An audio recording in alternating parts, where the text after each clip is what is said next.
Hey everyone, I didn't expect to be making another video this quickly. This isn't going to be a very professional one. It's just me going over unscripted, notes-based details of what I think has been going on at the Subnautica 2 situation. Essentially, the TLDR of what has happened is the creators of the original Subnautica, the co-founders of the studio, have been fired along with the current CEO, and they've been replaced by a CEO picked by the publisher. Krafton Games is the publisher of Subnautica 2. And the game has been delayed from 2025 to 2026. So we're just going to get into it. It's not going to be a terribly long video, but I felt like I made a video over the Disco Elysium situation, and this is pretty similar, so it wouldn't be too hard to make one like this.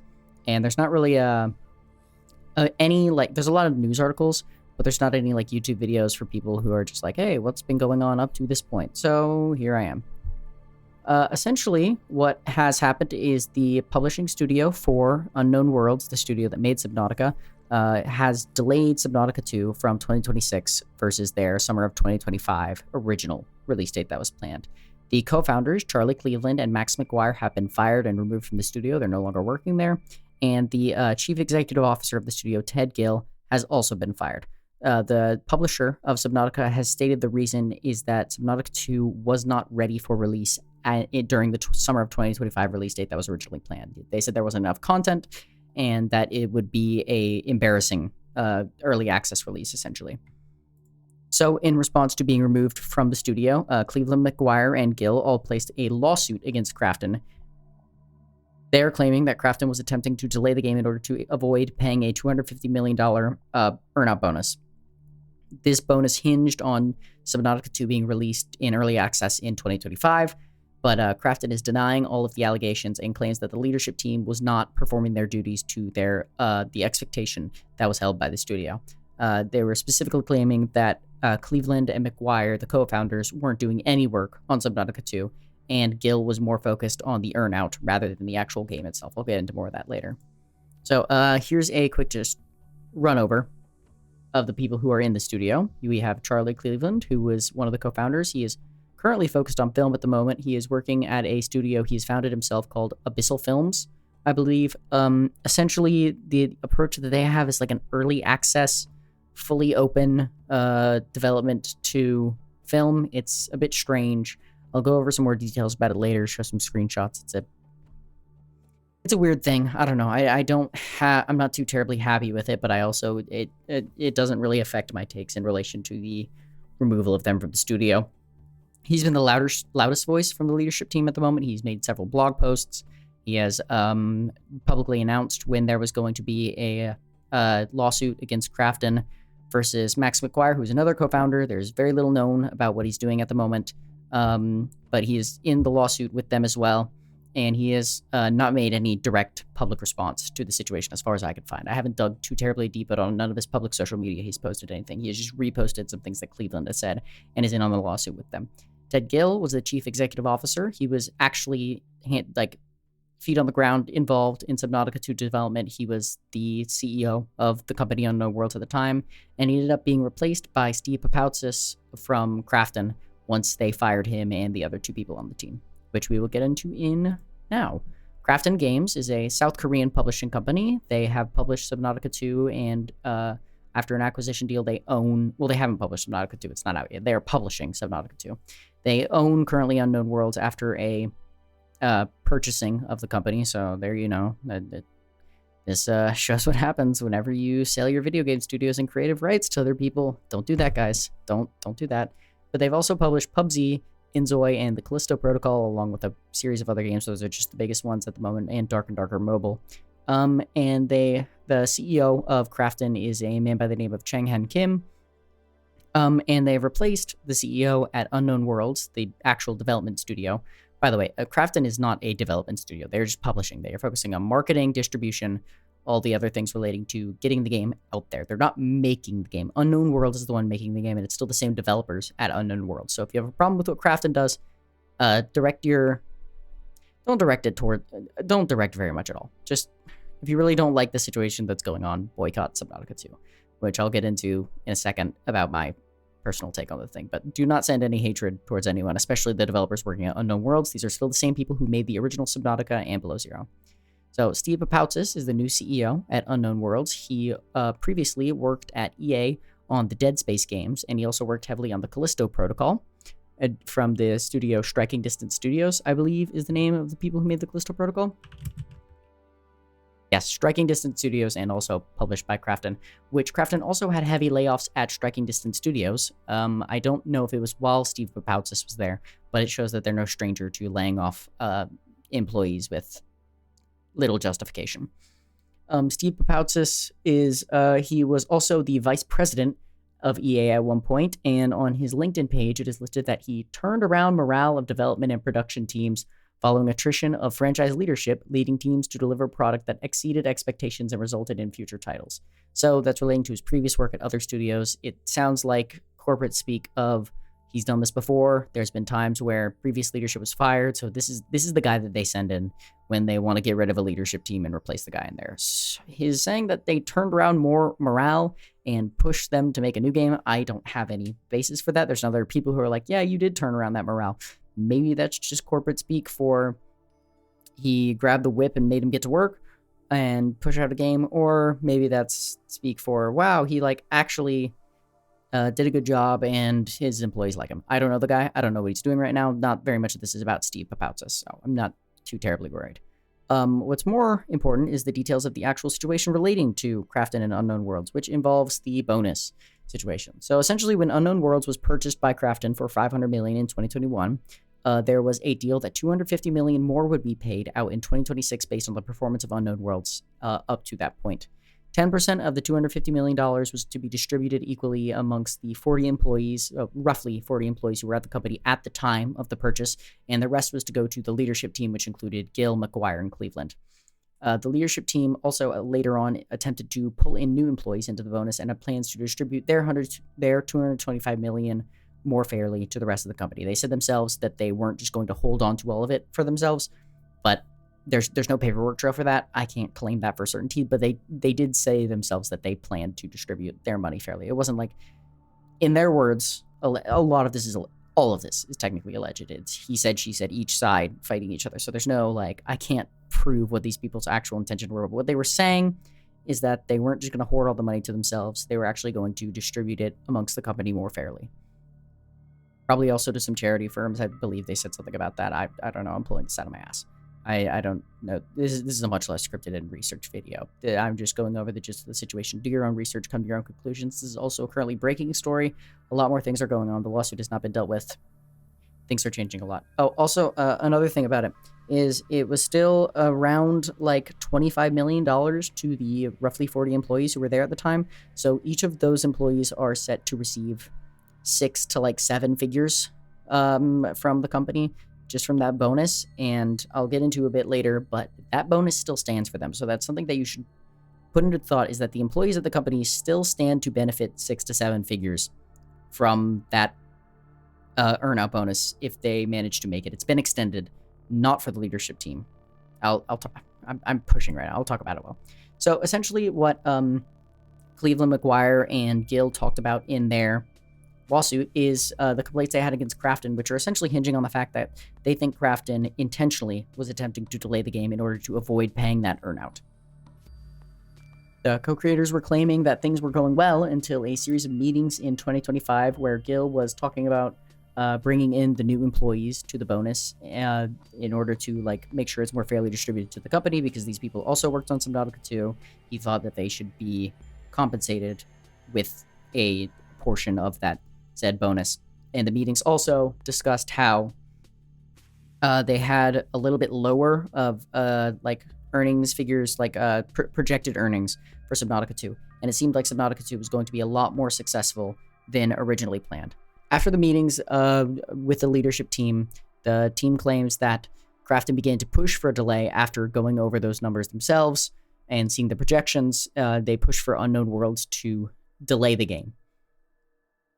Krafton employees, I'm repeating this, Krafton employees themselves actually were telling Ted Gil, the current CEO at Unknown Worlds at the previous time, it's now Papoutzis, But they essentially, like, employees at the publishing studio at Krafton, they were telling him that they thought that the company was trying to delay the game in order to avoid paying that earnout. So this is if Gil is to be trusted in saying this, he is saying that people who are working at the company that were delaying are like, yeah, my boss is attempting to delay this to make sure that you don't get the money that you're looking for. So that's something to be said.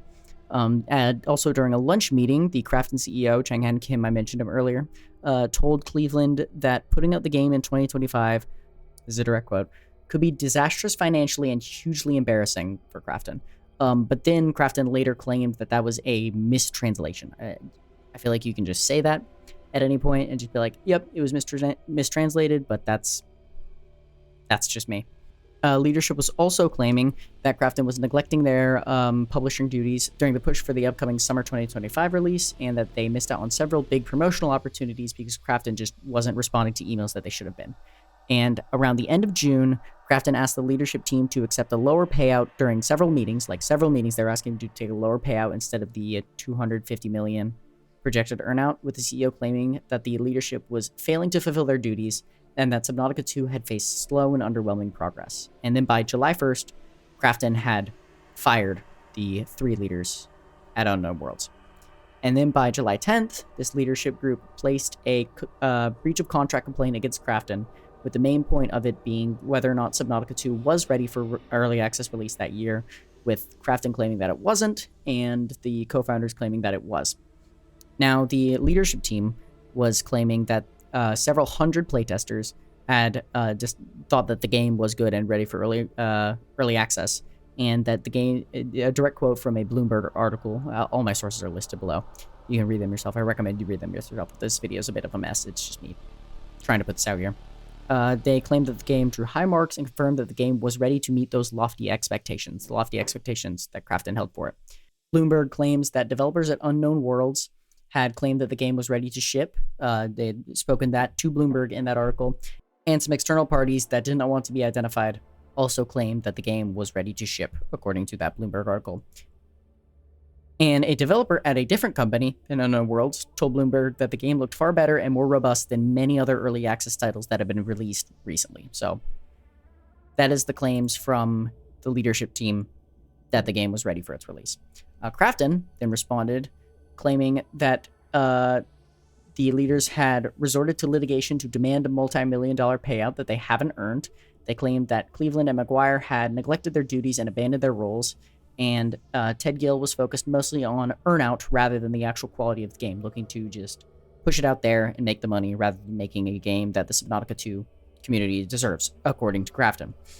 The game was originally planned for a Q1 2024 release, but it didn't end up happening, according to Krafton, because of the neglect from the team. If you want my take, I don't think it happened because no projected, in almost all game development, there is the deadline that the studio says it's going to be, and then there's the deadline that it actually will be, and it's never the first one. It's usually never even the second one, or the third one. Sometimes maybe you'll get lucky if it's the fourth one, but games are delayed often. It is a situation where people assume that they could do more work than they can a lot of the time, and then things crop up, it becomes difficult.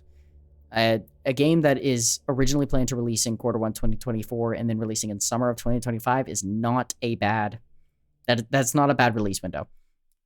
But they claimed that the game had to be delayed to 2026 because they thought the game would be received badly, and they asked for the leaders to come back to the studio because the game was underbaked and it wasn't ready, and that Cleveland and McGuire declined to return to the studio in their position.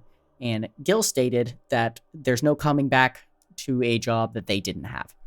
So essentially the way that I'm reading this statement from Gil is was the CEO at the time. He was doing the most work in a managerial position. Not the most work, grand total, but like he was the highest management position at the company at the time. And he was essentially claiming that the owners, they're owners. It is not... In my personal opinion, I would prefer it if the owners of a company worked on the thing that they owned and created, but if you created a product and then you hire people to continue to work on it, it's not your job. Krafton is essentially claiming that these people who did not have the... Like, I see this statement is getting twisted around at them, but the way that I'm seeing it is these people don't want to continue to work on Subnautica, but they still care about the game. So they put it in the hands of other people. Ted Gill, they put it in the hands of Ted Gill. He was the CEO of the studio. It wasn't their job to be the boots on the ground working on the game. It wasn't their job to be the management telling people around there. Cleveland has stated on several occasions he's done. He doesn't want to keep working on Subnautica, but he created it. He is the founder, one of the founders of the studios. McGuire's another founder of the studio. You have this IP, this creative idea that you invented, and you're like, okay, I'm entrusting this to someone else.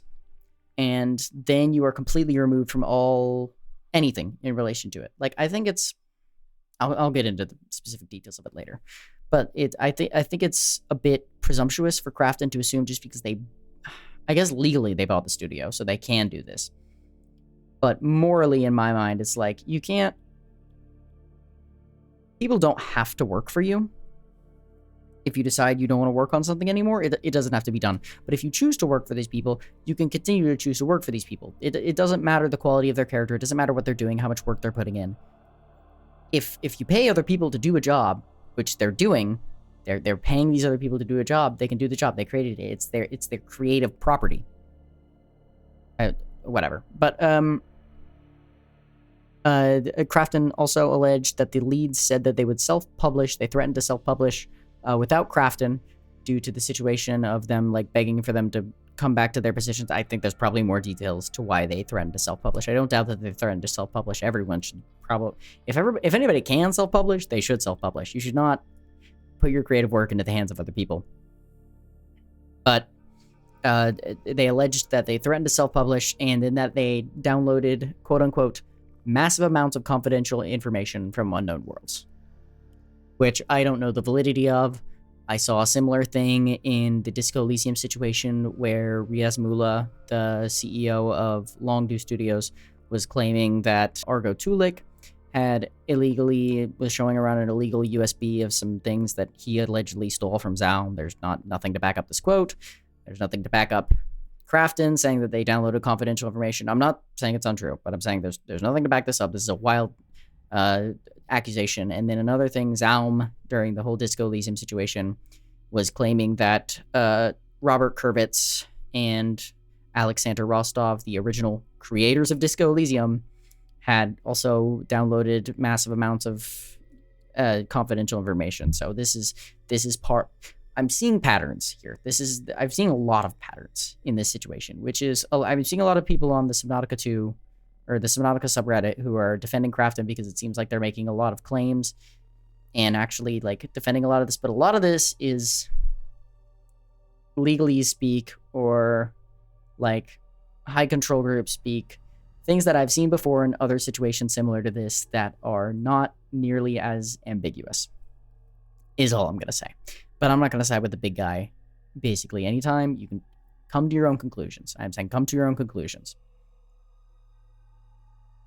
But Krafton also continued to claim that post-acquisition of Unknown Worlds, the conversation steered away from the actual quality of the game and the development of the game, and were more focused on the earnout, the making of the $250 million, the getting the game released by that time, and getting the earnout. There's the quote from one of the developers at the studio that Ted will concoct a scheme to get us that earnout.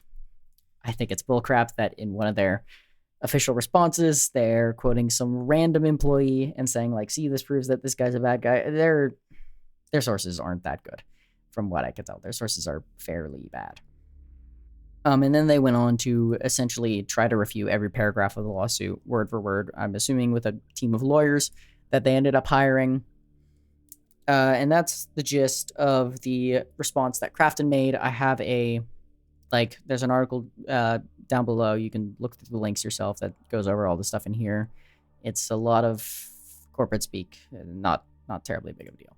And then there is the thing, I believe this happened before the response, but now's a good time to talk about it, was where some Subnautica 2, like milestone reviews and corporate documents from Krafton and Unknown Worlds, was leaked. And Krafton then confirmed that the leaks were real. So essentially, I've got it pulled up on the screen right now.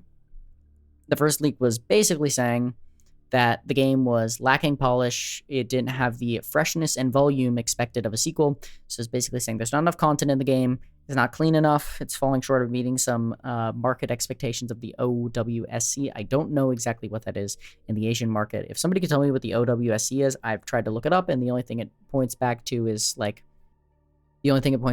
this leak and some other acronyms that aren't what is on here.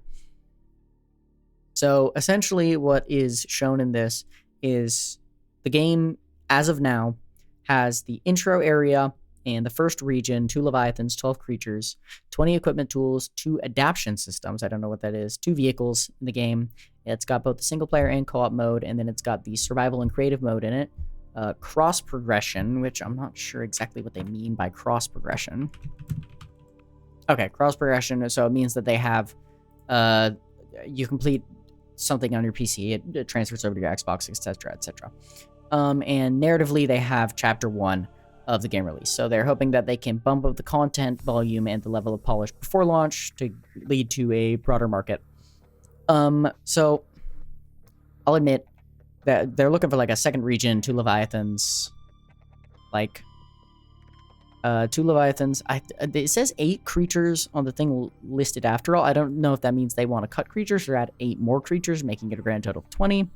They want to have 5 biomods, mining and automation, and a farming system. 18 hours of core gameplay. I think it said that they have 8 to 10 hours of gameplay at the moment, and they were hoping to get, like, is that 16?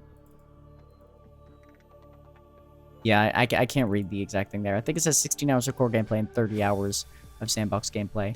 They want online account integration and chapters 2 and 3 to also be completed for the narrative. So I'll admit the as-is at the moment. It looks a bit sparse, but I don't think it looks that sparse for an early access game. It's one of those things where if you look back at the early access release of Below Zero and the early access release of the original Subnautica, yes, there's not a lot of content, but it's also the first branch of early access. The game's not done. The game's not supposed to be done. This is a sneak peek. You pre-purchase the game essentially to look at a little bit of stuff in it, but not near the total amount that the game is going to be. That's the entire point of early access. So I feel like it's difficult for Krafton is claiming that it's not ready to be soft launched. I don't know if you can make such a strong, like, concrete statement about when a soft launch is ready or not, but they're claiming there's not enough content. I think in comparison to the original Subnautica 1 release, the Subnautica Below Zero release, and also that external guy from another studio spoke to Bloomberg and said that it looked a lot more robust than several other early access titles that are being released at the moment. I think this is fine. I think the amount of stuff they have is fine for an early access release. I think it's fine for it to be released in summer of 2025. And I think it's also kind of bullcrap that a lot of people are super mad that they're, like, trying to get a $250 million earnout. But it's like, also, the earnout was a part of the purchase deal. It was like, we pay $500 million now, we do the earnout later. So it's essentially a $750 million purchase with a bit of it later hinging on the other thing. It's not like this is like a stretch goal. It was something that was like, if you complete this and get this done, you get the money. But it seems like Krafton has gotten cold feet and they don't want to pay that much money. But there's another leaked document talking about how much has been scaled down and cut from the target content in the original period of time. There was three actual, like, target early access releases by the look of it. There was Q2 2023, Q2 2024, and Q2 2025 that clashes with the Q1 2024 release that was allegedly planned in the Krafton response, but I don't know. This was a leaked document. I'm going to believe this one a little bit more versus the Krafton one that's not. So it looks like several regions have been cut for each. Not cut in general, is what I'm saying. It has not been cut in general, but it has been cut in relation to the amount of stuff that it was going to be in the early access release. And there's a roadmap. I believe this was still for the 2025 release. I don't think this roadmap was made after the delay. But it's essentially saying some biomes were removed. They changed some things here and there. This doesn't terribly matter. It's just showing, like, things took longer than expected and they had bigger scope than they initially imagined, which is normal. This is completely normal to have a larger scope than originally intended and then have to cut it down for a release. This happens to so many games. This is not a strange thing. I want people to, I want to really emphasize this. This is not like, oh, the leadership is doing such a bad job that this is happening. This is common. This is very normal for game development. It says that there is 8 to 10 hours of gameplay planned for the original 2025 release for like story gameplay. You can play as long as you want in the original thing. And that about 6 hours of content have been cut in comparison to the original one. I think 8 to 10 hours is a fine amount of time for a early access game. I mean, it's, once again, I'm clarifying. This is early. I don't know how many times I've said it's early access. It's not a full game. Deltarune Chapter 1 is about 3 hours. Deltarune Chapter 2, how long is that? Yeah, Deltarune Chapter 2 is like about 4.5, 5 hours.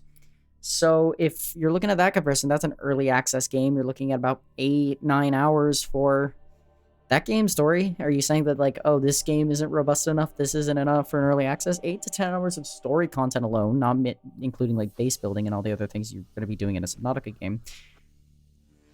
It's a bit of a stretch to say, in my mind, that the game is not got enough stuff in it. But I'm not Krafton. I don't know. I disagree, is essentially what I'm saying. There is a genuine concern, I do have to say, on the seeing of 6 hours of narrative focus cut. That might just mean they haven't gotten it done in time, but that might also mean there was a narrative shift, which is the thing I saw a lot in the Below Zero early access. Below Zero's story, if you don't know, essentially completely changed from early access to full release, and I think the game suffered for it. That's my personal opinion, but in my mind, a strong focus, and I'm hoping that's not what this means in this. It doesn't directly say that, but I'm hoping that it doesn't mean that they have changed the story of the game several times in development. I think if you're developing a game, a very important thing to do is make sure you have a strong narrative focus before anything. You don't half-ass it, and get the narrative done before you begin any development, then develop it. You don't want to be changing your story halfway through. That requires a ton of cutting of stuff, a bunch of changes. It's difficult. It results in a worse game overall, I personally think. But on a total lookover of the leaks, I think it's fine. It's really not that bad. But, I mean, you can come to your own conclusions. So, as a full reflection, I'm just going to wrap up this video about here. I said it's going to be a little bit of a shorter one. Charlie Cleveland's movie studio, it looks bad. I'm just going to go and clarify. I think it looks really bad, and that is probably the strongest point you can make against him as a person, but I don't think that particularly matters for the situation as a whole.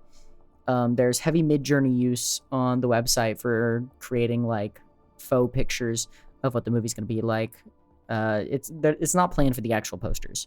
I think he clarified that on the website. Like, it's not the actual posters are not going to be AI made, but it's the mock-ups are made with AI. There is 3 movies that are planned at the moment. The studio's called Abyssal Films, once again. There's a not great looking Christmas movie, a spiritual successor to Elf, called Nutmeg and Mistletoe, a zombie movie planned called Zeros, and then a secret unmentioned movie. I'm going to assume that the unmentioned movie, the way the website says it seems really excited about it. The website's like below if you want to go take a look. I'm going to guess it was supposed to be a Subnautica movie. He's not on the studio anymore, so I don't know if he can work on that anymore, but there is a screenshot confirming from one of the developers who's saying, yes, a script mock-up was made for the Subnautica movie. There was plans for it. I'm going to assume that Secret Third movie was the Subnautica movie. Would a Subnautica movie be really cool? Maybe. I don't know how you do it, but I bet if there was a good studio doing it, they would know how to do it, and I don't know if Abyssal Films is a good studio or not, because they haven't made any movies yet. But the first one looks bad. The Christmas movie looks bad, but I just hate Christmas movies, if I'm being honest. I'm a bit of a Grinch in that scenario. I don't like watching 10 million holiday films. There's enough movies with a washed-up comedian pretending to be an elf or Santa or something like that. But another thing, just as to refute the Cleveland situation. For one, Cleveland wasn't really working at the studio. And 2, the guy who is currently working at the studio, Steve Papoutis, has been looking into AI for some of the things he's released. He was working on Inzoi, another game from the studio. He had AI use for textures. He was looking into using AI to develop textures that were going to be put around. And that might not seem like a big deal to casual people. It's just like, oh yeah, textures of different things. But the reason why that's concerning to me is the fact that he's willing to use AI for actual game development. He's willing to cut up people whose actual job it would be, like somebody's job is to make textures. And it's a foot in the door for something concerning. Another point that I have for this whole situation is the co-creators had another game that they had made. It was called Moonbreaker. It was like a turn-based card game, board game thing. I haven't really looked into it. It had Brandon Sanderson, who's writing the story, which is really neat. I like his books. He's a good author. And it did well critically. It is well received critically, but it didn't do the best financially. This really hurt the morale of the creators. They were it's mentioned in one of Cleveland's letters to the community. And essentially for a while he had stopped focusing on Subnautica 2 and pivoted to work on Moonbreaker a good bit. And the point I have with that is if Krafton is using this as an example on why he wasn't at the studio enough, I don't think that has much room to stand, because Moonbreaker is also a Krafton published game. They stand to benefit from the success of Moonbreaker. That's like saying you're not doing any work at the studio when you're working on one project rather than another. Like, it's not. And once again, Cleveland was, according to Gil, Cleveland was not working he was not boots on the ground in the studio. That's not his job. He's an owner. Owners of, like, an owner at a company, it's nice if they do work there, but they're not inclined to do work there. They just own the IP creatively. He created it. He originally founded Subnautica. He's done his work. He's put stuff in. He's working on other things right now. Yeah, you know, I don't know what to say. He was working on another game at the studio, and if they're like, nope, actually, fuck you for working on that game, that means you're not here at all, I don't see where the logic tracks on that. Another point is that many Krafton employees at the Krafton Publishing corroborated the attempts to avoid the earnout. They employees at Krafton, people who work there, people are talking about their boss, and they're saying like, yeah, it just looks like they're trying to delay the game so they don't have to pay you.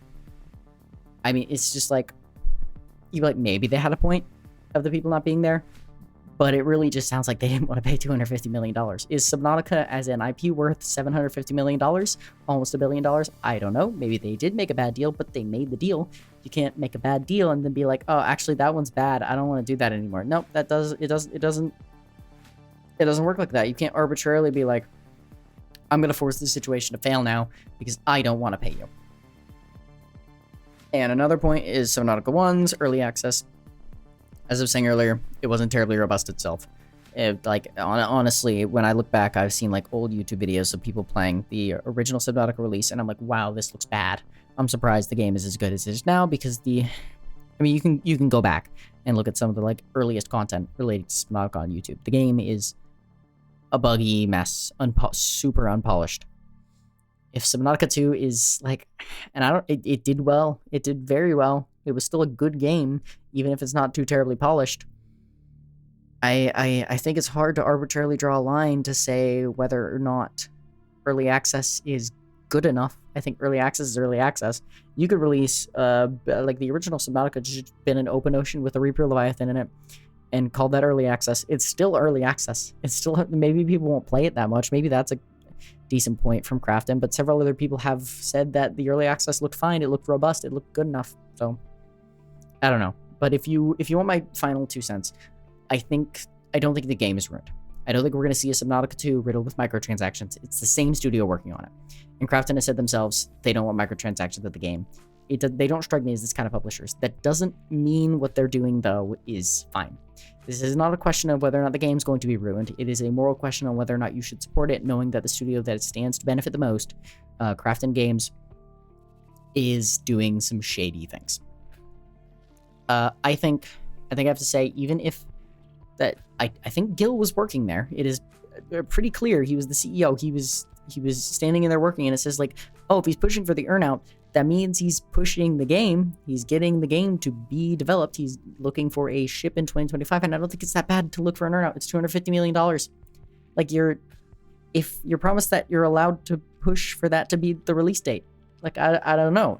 Even if I'm working at the studio, and I think anyone else can agree with me, and if you see an early access release and you're like, okay, I could either wait a little bit longer and get it a little bit more put together and not make $250 million versus go ahead and put it out there and then just they're not stopping work on the game when the early access releases. That's the thing. Like, it keeps going after that. It doesn't really matter when early access releases because the game keeps getting, it's a frustrating situation for me. I'm going on way too long. This should not have been a 40-minute video. It's mostly me just rambling. But it's just like you put the game out, the game's out, you keep working on it. And if you can make it the 2025 release and make $250 million, I don't think it's a moral failure to say you want $250 million that was essentially promised to you, the saying that you get the game done at that time. The game is out. It's released.